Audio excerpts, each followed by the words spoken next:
honored to meet you in person finally after Yeah, talking to me you too. a few times online. Yeah. I'm actually a big fan of your YouTube channel, especially when you do the ones in English. That makes it a little bit easier for me to understand. Was once? So Yes. far? Yeah, point taken. but I still try to do my best to translate the ones in German in particular. 'Cause I like your product reviews and I like hearing your commentary on various things that come out. So Okay. Thank you. you're very welcome. This interview is about you, though. Oh. So, how many days have you spent in Germany this time? This time I've been here since Thursday morning. How many hours have you slept? Maybe I've gotten to 8 hours. I'm not sure. Okay. I've been averaging 2 to 3 a night if I'm lucky. Okay, so how are you doing right now? Still awake? Yeah, I'm still awake. I'm still standing upright. Had a very important and very interesting game of The Dark Eye, which I've been very fortunate. Both last year and this year, I've gotten to play at least 2 different games.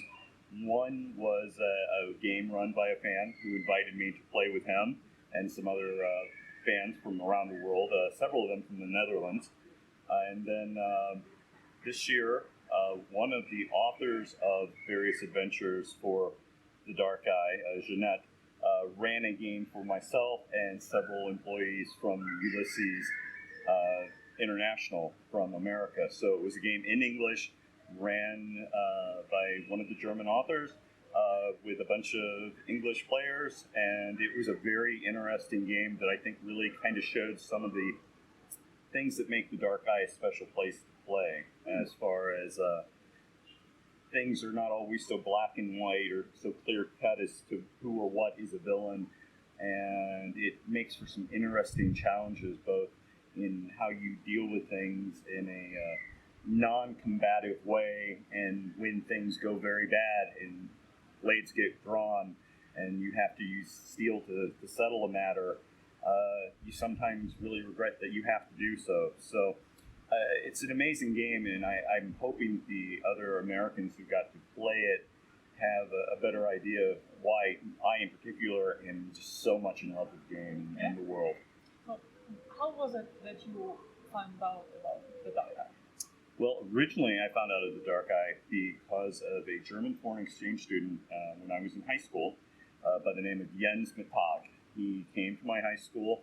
I asked him, because I'd been playing Dungeons & Dragons since about 1978 and played several other RPGs, RuneQuest, Traveler, Star Frontiers, Gamma World, Twilight 2000, and several others throughout my lifetime.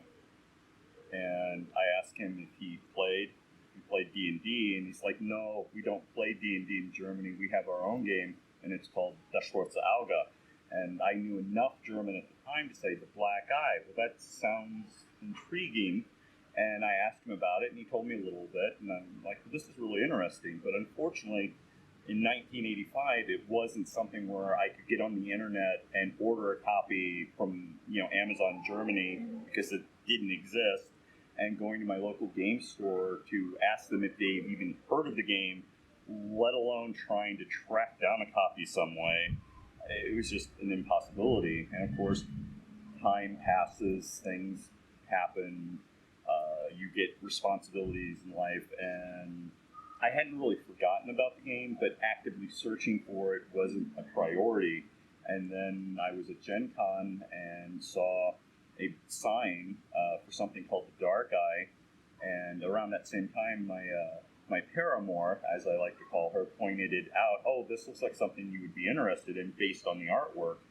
And sure enough, I went there and met some people from Ulysses Spiel, one of them being Nadine, the art director for The Dark Eye, and found out that this was this game I had heard about, but in its most recent form, and I was smitten right away. I liken it to having a friend who tells you about this girl that would be perfect for you. You should meet her, and you just never cross paths. And then one day, several decades later, you do, and you find out your friend was right, and it's love at first sight. And that's kind of how I like to relate my experience with The Dark Eye. It's certainly been love at first sight.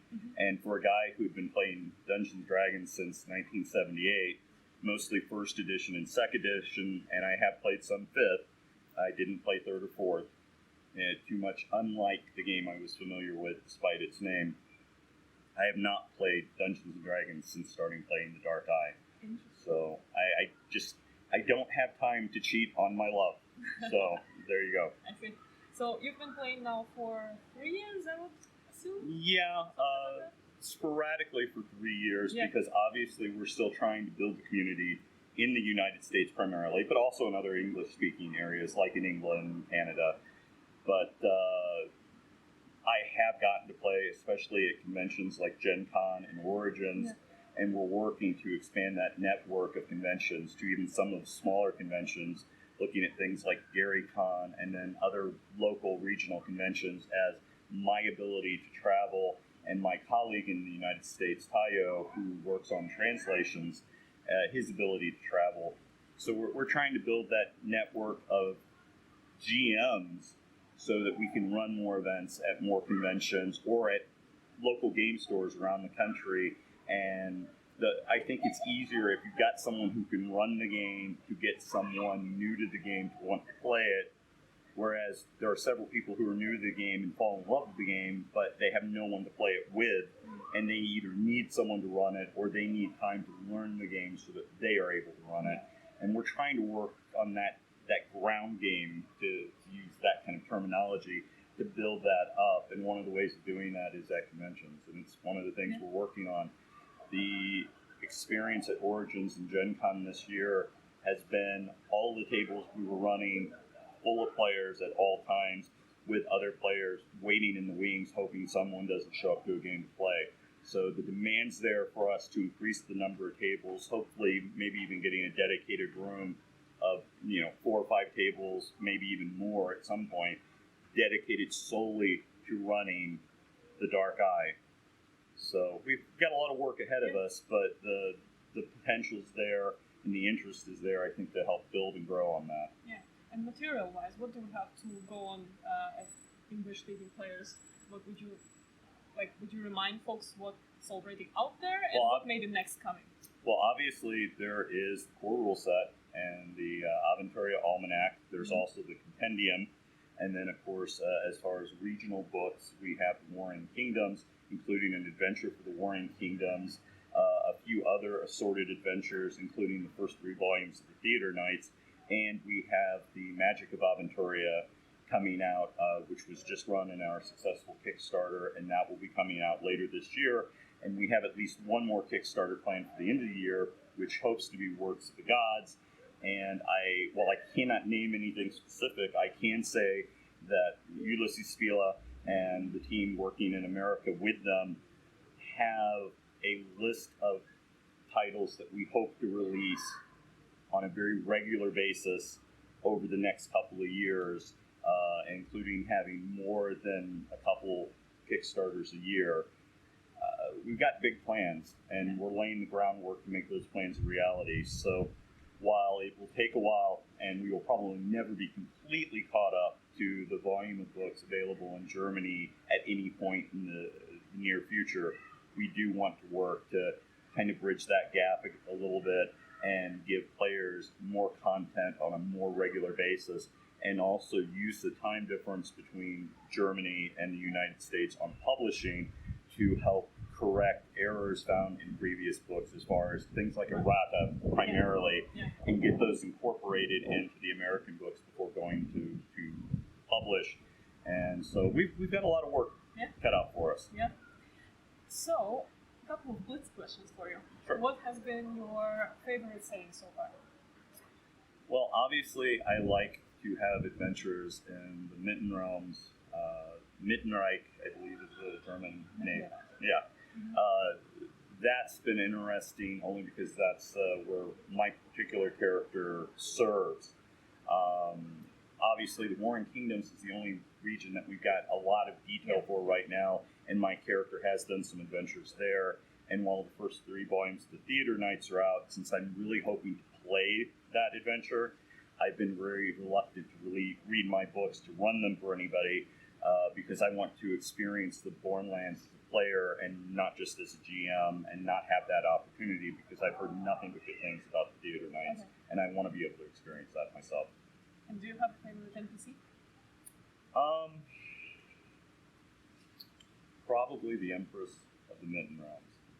It was because of her that my character decided to pledge his sword to her. And there are various reasons for that are much too long and convoluted to go into right now, but I'll be happy to relate that to people at conventions anytime you see me, whether it's at Origins and Gen Con in the United States, or at Ratcon, or possibly Kaiserau in the future here in Germany. Yeah, awesome. So thank you very much, and I wish you much success with the stuff that you're doing in the US for the English-speaking market. Well, thank you very much. It's always delightful to talk to you online, and I'm doubly honored, and I really enjoy getting to talk with you and meet you in person. And I hope we can do so again via Skype, if not at a convention in which we're both attending. Yeah, awesome. It was nice talking to you. Thank you. Very nice talking to you. Thank you.